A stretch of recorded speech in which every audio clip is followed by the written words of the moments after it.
Bueno, el concepto de transmedia se ha trabajado sobre todo desde el cine, desde la ficción, ¿no? Desde las series de televisión. ¿Qué posibilidades tiene el concepto desde el Ujú. periodismo de Sí, bueno, aplicación? ante todo hay que aclarar qué entendemos por Sí. transmedia, un poco la definición canónica que fue la que elaboró Jenkins, sin ánimo de crear un manual, ¿no? Yo abro un pequeño paréntesis, a Jenkins lo entrevisté el mes de mayo de este año para, coincidimos en un congreso en Nottingham, en Inglaterra, y yo, en enero sale el libro sobre narrativa transmedia, que va a sacar Editorial Deusto, y al final de cada capítulo hay varias entrevistas. Y bueno, tuve la suerte de poder entrevistarlo a Jenkins, un poco le pregunté, bueno, ¿cómo nació el concepto? Y él dice, bueno, ya por el año 2003 más o menos, cuando él publica el artículo, famoso artículo en revista Technology Review, que era la revista del MIT, que es Mm. el primero donde se habla de transmedia, transmedia storytelling, digamos, ¿no? Narrativa transmedia. Y dice que venía de una reunión de gente que trabajaba de videojuegos, así de empresas de entretenimiento, y como que, bueno, dejó caer así en una charla este concepto y realmente enganchó, ¿no? Como, y yo le dije, bueno, digamos, como que cayó el concepto justo en el momento justo. Y dice, sí, un poco, fue un poco una coincidencia y él nunca se pensó que se iba a convertir en un trending topic, diríamos, ¿no? Un concepto clave que todo el mundo iba a trabajar.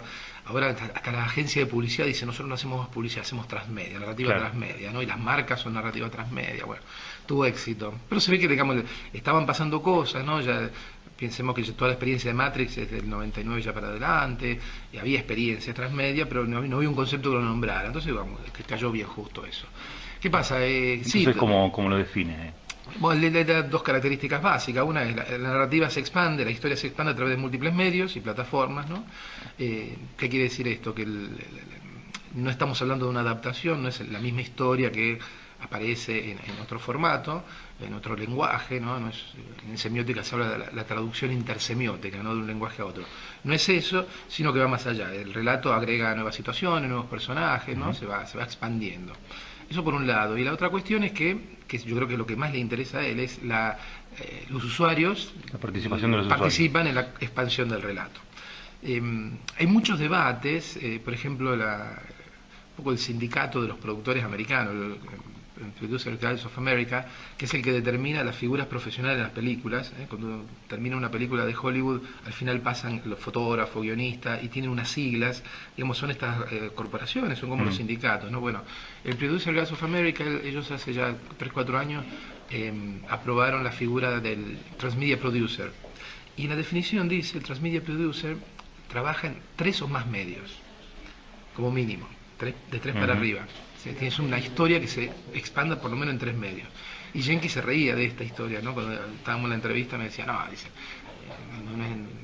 no pongamos tan estricto, ¿no? Porque yo le decía, ¿puede un trabajo de 2 medios ser Claro. transmedia?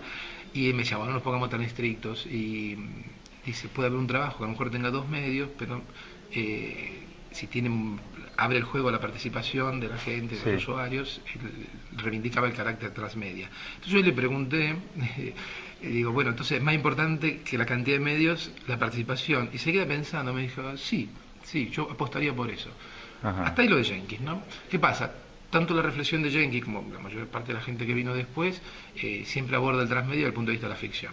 Siempre terminamos hablando de Matrix, de Lost, de la serie 24. Y el propio concepto se puede expandir, ya que hablamos de Sí, expandir, se puede totalmente, expandir a otras totalmente. cosas. Ya es interesante porque ya por el año 2000, a ver, el libro de Jenkins es del 2006, él más o menos en el 2008 coordina un número de la revista Convergence Mm. con Mark Deus. Mark Deus es un investigador del periodismo Claro. digital y entre los dos coordinan un número monográfico dedicado al transmedia, que había trabajos interesantísimos. Había uno, por ejemplo, de Doctor Who, ¿no? La serie inglesa de ciencia ficción y contaban todo el análisis, ¿no? O sea que digamos, ya había un diálogo con la gente de periodismo. Claro, yo no... Otro tercer elemento que dice Jenkins, que dice que bueno, el transmedia es una red y que uno puede entrar en ese mundo narrativo por cualquiera de estos textos, ¿no? Mm. Bueno, yo puedo entrar al mundo de Batman a través del cómic, a través de la película, un videojuego, y después voy descubriendo el resto. ¿Qué pasa? Si uno traslada esta lógica a la no ficción y sobre todo al caso del periodismo, podemos decir que el periodismo siempre fue transmedia, de que empezaron a explotar los medios masivos, se producía a la mañana una información, la radio generalmente era la primera que lo capturaba, estamos hablando antes de la web, ¿no?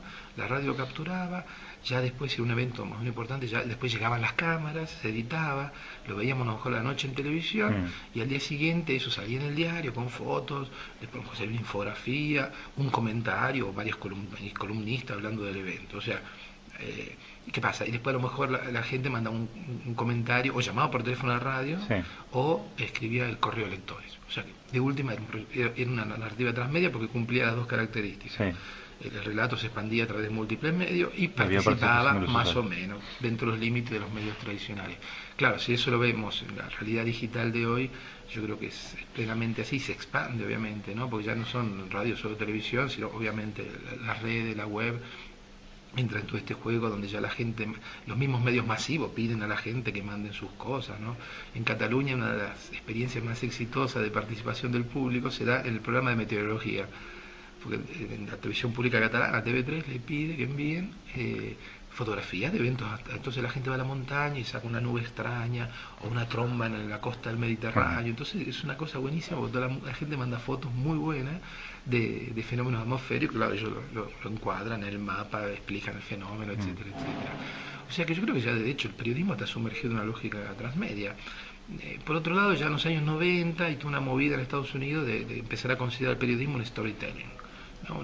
Se empieza a hablar del periodismo como narrativa, es una semiótica que estaba asumido en el ámbito académico de hace mucho, ¿no? Cuando se habla de discurso periodístico, ya tenemos una tradición de los años 60, 70 en adelante, de Eliseo Verón, Lucrecia Escudero, gente que ha investigado el periodismo como relato, o sea que la dimensión de storytelling del periodismo está fuera de discusión, digamos, y que es transmedia, digamos, tenemos un nombre para mencionar eso también, ¿no? Así que si tuvieras que aplicar una definición, digamos, para el periodismo, para el caso del periodismo, sería una definición amplia, ¿no? Que incluiría muchas producciones, ¿no? Sí, yo definiría.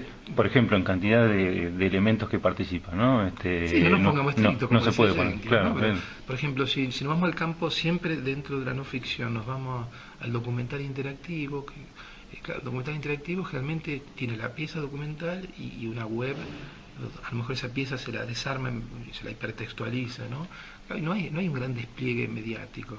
Generalmente está la web y está el documental, pero hay participación de la gente, sí. A lo mejor quizás más, no tanto en la postproducción, digamos, ¿qué pasa? En el ámbito de la ficción, las producciones de los usuarios vienen a posteriori. Son finales alternativos, parodias, pequeños spin-off a lo mejor, ¿no?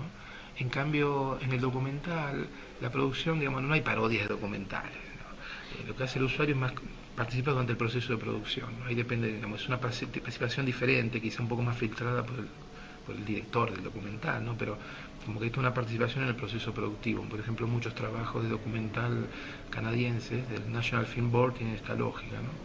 Pero quizás en el documental no hay un despliegue mediático o transmediático tan grande en cantidad de medios, pero está este espíritu, ¿no? Y en cambio el periodismo sí, yo lo veo, porque pero se da otra situación aparte del periodismo interesantísima.